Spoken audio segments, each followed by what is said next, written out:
So he's very delighted to have met you all. He said until today there were very few of us that he'd met, but now today he's been able to see you and feel your presence and relate to you, and he's very pleased about that, and that's a very good connection for our meeting again in the future, because we'll all know each other in the future and we'll have this very good connection together for the future. 다다 라마 진짜 뭐 또 고뇽 통뇽을 말 인터넷 주된들 때네 And he said that until today he'd never met Lama Rigzin Shikpo. He'd heard about him, but he'd never met him, and it's from the kindness of the stupa that actually he's been able today to have this opportunity to meet Lama Rigzin Shikpo. So again, the kindness of the stupa. So even though it's a new stupa, its power is already there because it's been able to make this happen. So as Buddhists, this is the way we think, that everything arises from these connections, and that these connections have come together today is a sign that they happened before, and because of our aspirations in the past, and that now we meet and we make these connections and aspirations again, then that's going to be the power will be there for us for this to augment in the future, these connections, and yes, something like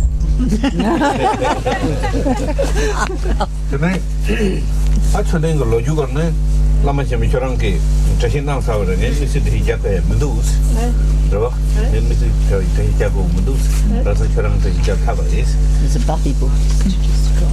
Noni mari chudeng chudeng loju kuram che tas chudeng misi hijaka mendus. So he's very confident that I've already explained to you enough about stupas, so that there's no particular reason for him to say anything more. I don't know what you think. Speak now. More.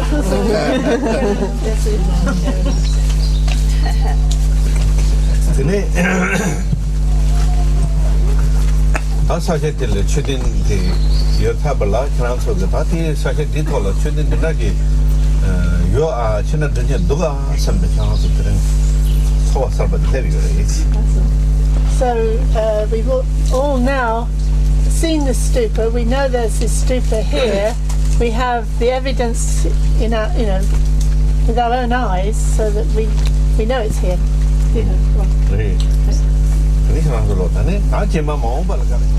So he's saying that now that you know the stupa is here and you know something about the story about it, what it's about, and the purpose of it, and you know a bit, but I'm hoping to let you know more as time goes by. But then, even when you go away, you'll be able to think of the stupa, and you'll be able to contemplate and think about the meaning of it, and then sometimes come here and again remember what you know about the stupa and the meaning of the stupa, and circumambulate the stupa and just sit and contemplate the stupa and all the meaning of the stupa that is gradually, for me anyways, gradually become stronger and stronger as I've found out more about it. And he's saying that if you do that, you'll find that it affects your mind, your heart, your mind, that your heart and your mind will feel the benefit. And then as you feel the benefit, you'll know for yourself that it is beneficial, because you'll feel the power of it. So he's encouraging people to think about it and to come and walk around it and contemplate it.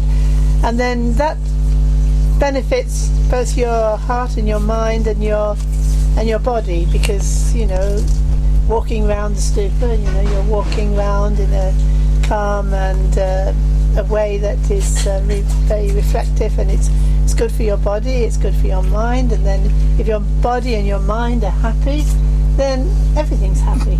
That's what goodness is all about, isn't it?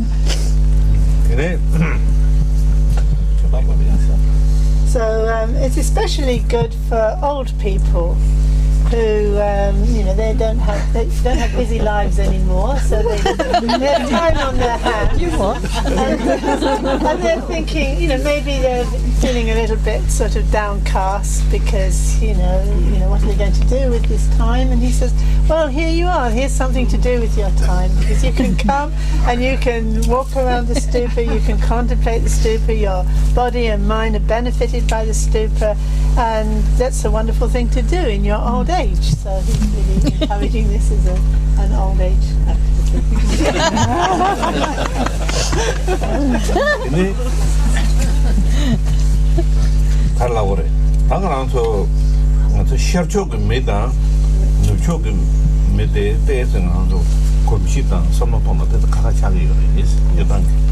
In general, you could say that people in the West and people in the East have different ways of thinking.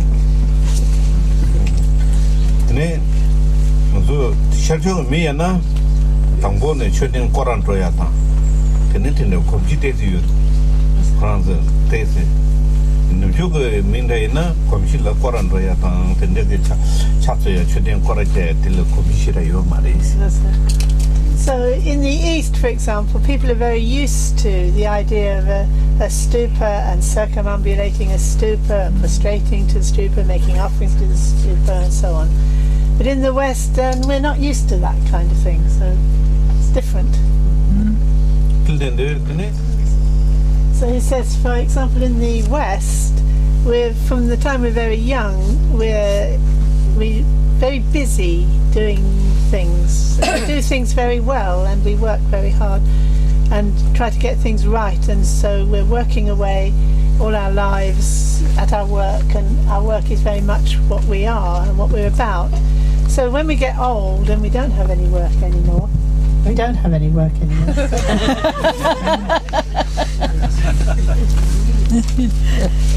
then we have problems with our minds, because we feel useless and nothing to do, a bit bored, kind of like time on our hands.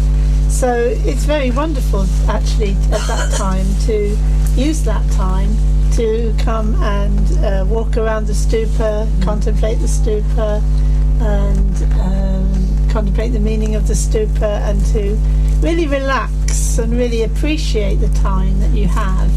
That this is a time to really allow the mind, the heart to open and relax, and let the stupa do its work, as it were, that it has a power from its own side that is helping you to do that. So for sure, if that's what you do, you will find peace of mind. The stupa does have that power. For example, in Nepal, there are the big stupas at Bodhnath and at Swayambhu, and in around those stupas early in the morning and in the evening, you get hundreds of people going round and round the stupa, and mostly they're old because the young people are too busy doing other things.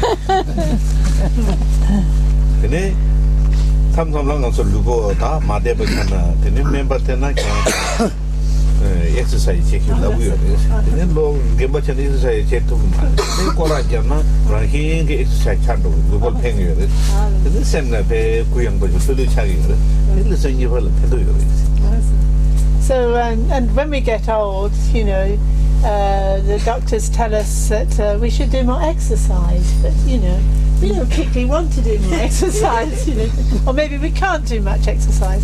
But if you come and walk around the stupa, you're naturally getting exercise, and you can exercise and you can be really relaxed, so it helps your mind, it helps your body, you can really relax and you can really feel the benefit of the power of the stupa.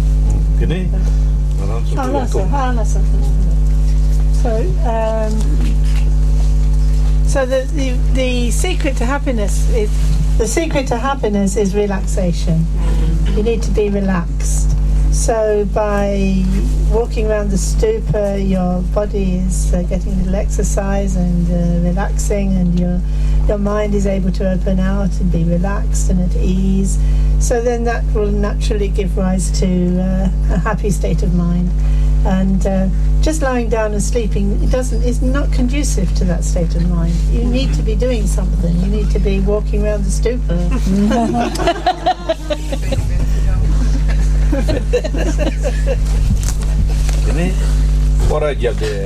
So he said when you're going around the stupa, it's not a matter of trying to go around as many times as you can and as fast as you can. It's a matter of going around in a very relaxed way. So it might be fast or slow. It doesn't have to be any particular speed. And the important thing, it's relaxed and at ease. And then when you've walked enough, then you sit down and relax. And then when you've relaxed enough, then you get up and you walk around it again. So the important thing is that you are relaxed, and then if your body and mind are relaxed, then you will be in that relaxed state of mind, which is naturally happy. So find a natural way of walking around the stupa. Charging around.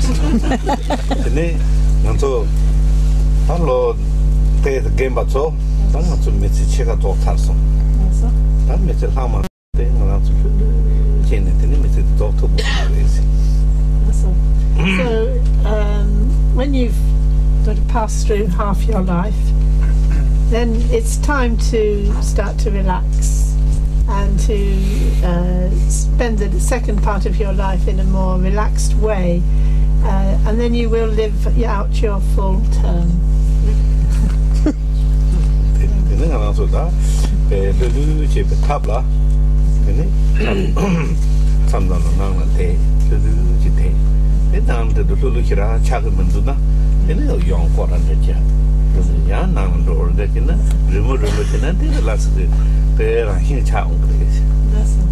So you can spend half of your time, whatever length of time you want, out doing your kora, doing the circumambulating the stupa, and then when you've had enough of that, then you can go inside and relax and do something relaxing. And then when you've had enough of that, then you can come out again and go around the stupa. You don't have to do it sort of endlessly. You can just take your time, and in that way you can become more and more relaxed by your association with the stupa.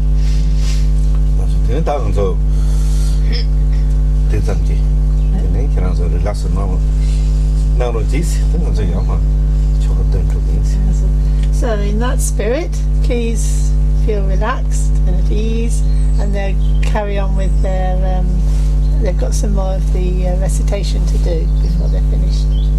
Can you hear? I'm not doing it properly, am I?